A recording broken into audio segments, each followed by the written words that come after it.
আমার পেটের সমস্যা আর ঠান্ডার যে এই অ্যালার্জি অনেক ডাক্তার দেখাইছে বাংলাদেশে, বড় বড় প্রফেসর ওনাদের দেখার পর ওষুধ দিছে, কিন্তু ওষুধ খাওয়ার পরও যে আমার শারীরিক যে খুব একটা ভালো না এরকম, ওষুধ খাইতেছি দিনের বেলা ঝিমাইতেছি, মানে কিরকম জানি ঘুম ঘুম লাগতেছে। কিন্তু আবার আকাশে মেঘ করছে, দেখা গেছে আমার হাঁচি ঠান্ডা আবার শুরু হয়েছে, মানে ওষুধ খাওয়ার ভিতরেও আমি অসুস্থ। কিন্তু এই ওষুধ খাওয়ার পর থেকে আমি মনে হয় যে আমি মানে পুরো একদম আগে স্বাভাবিক জীবনে মানে ফিরে আসছেন। স্বাভাবিকের মতো এরকম, মানে আমার কাছে মনে হয় না যে আমি ওষুধ খাচ্ছি, আগের সাথে অনেক ভালো, অনেক 90% বলা যায়। জি। আসসালামু আলাইকুম, ডাক্তার এআরএম জামিল বলছি।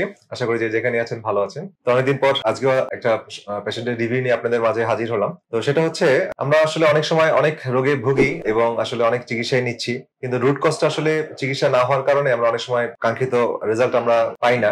তো এরকম একজন পেশেন্ট আমাদের মাঝে আছেন, উনি মোহাম্মদ হারিস সাহেব। উনি বিশিষ্ট ব্যবসায়ী। তো উনি দীর্ঘদিন ধরে অ্যালার্জিক রাইনাইটিস, অর্থাৎ তার নাক দিয়ে পানি পড়া, সর্দি, মাথা ব্যথা এই জাতীয় সমস্যায় আক্রান্ত ছিলেন। তার পেটের কিছু সমস্যা ছিল, গ্যাসের সমস্যা ছিল, হজমের সমস্যা ছিল, টয়লেট ঠিক মতো হচ্ছিল না, ব্যাক পেইন, দীর্ঘদিন ধরে তার পিঠে ব্যথা ছিল, ঘুমের সমস্যা ছিল, এছাড়া তার শারীরিক দুর্বলতা ছিল।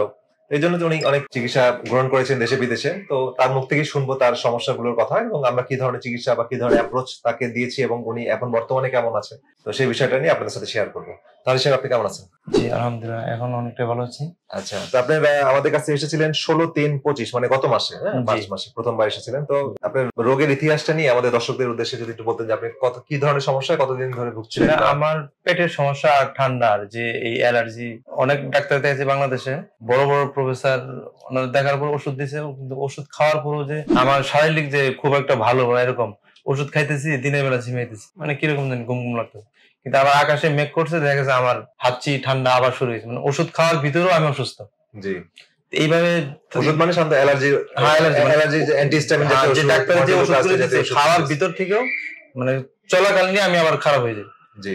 তো এই অবস্থায় থাকতে থাকতে পরে চিন্তা করলাম যে একটু দেশের বাইরে যাই। আচ্ছা, কোথায় গেছিলেন? পরে চেন্নাই, ইন্ডিয়া চেন্নাই গেছেন। ইন্ডিয়াতে আমি এই ঠান্ডা আর এই পেটের সমস্যা আমি 3বার ডাক্তার দেখাইছি আপনার ইন্ডিয়াতে।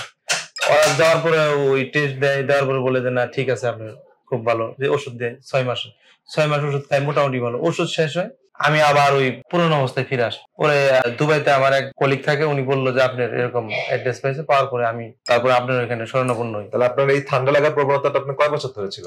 মিনিমাম 7-8 বছর। 7-8 বছর ধরে আপনার এই অল্পতেই ঠান্ডা লেগে যেত, আবহাওয়া পরিবর্তন হলে ঠান্ডা লাগতো? না, ওষুধ তো ডেইলি খেতে হতো। 7-8 বছর ধরে কন্টিনিউয়াস ওষুধ খাচ্ছিলেন? একদিন না খেলে আমি ঘুমাইতে পারতাম। কি ওষুধ খাচ্ছিলেন?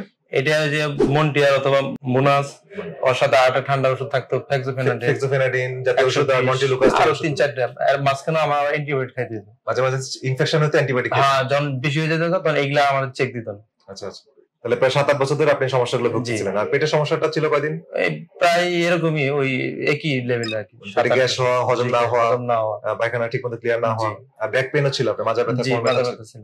আচ্ছা, যাই হোক, উনি এই সমস্যাগুলো নিয়ে আমাদের কাছে গত মাসে এসেছিলেন। তো আমরা তার হিস্ট্রিটা নিয়েছি এবং তার আসলে আমরা রুট কজটা ফাইন্ড আউট করার জন্য তার ইনসুলিন রেজিস্ট্যান্স আছে কিনা দেখেছি, তার ভিটামিন ডি লেভেল দেখলাম, তার ডিএইচএ সালফেট দেখলাম, তারপরে তার আইজিই দেখলাম, ফুড প্যানেল দেখলাম, তারপরে অন্যান্য মার্কার গুলো দেখলাম, ইনফ্লামেটরি মার্কার, অ্যালার্জিক মার্কার গুলো দেখে তার জন্য আসলে দেখা গেল যে তার ভিটামিন ডি লেভেল অনেক কম, যেটা আসলে তাকে কখনোই অ্যাড্রেস করা ওভাবে হয়নি। এছাড়া অন্যান্য ওনার শরীরে হ্যাভি মেটাল উপস্থিতি ছিল, তো সেগুলো কারেকশন করা হলো, এনজাইম সাপোর্ট দেওয়া হলো, কিছু অ্যান্টি ইনফ্লামেটরি খাবার দাবার পরিবর্তন করা হলো এবং কিছু ন্যাচারাল সাপ্লিমেন্ট প্রোভাইড করা হলো। তো এগুলো দেওয়ার পরে উনি এখন কেমন আছেন এটা ওনার মুখ থেকেই শুনি। তো আপনি এখন বর্তমানে কেমন আছেন? বর্তমানে আমি মানে 1 মাস যাবত আর কি, আমি এই ওষুধ পাওয়ার পর থেকে আমি যেগুলো ওষুধ আগে রেগুলার খাচ্ছিলাম সব বন্ধ করে দিয়েছি।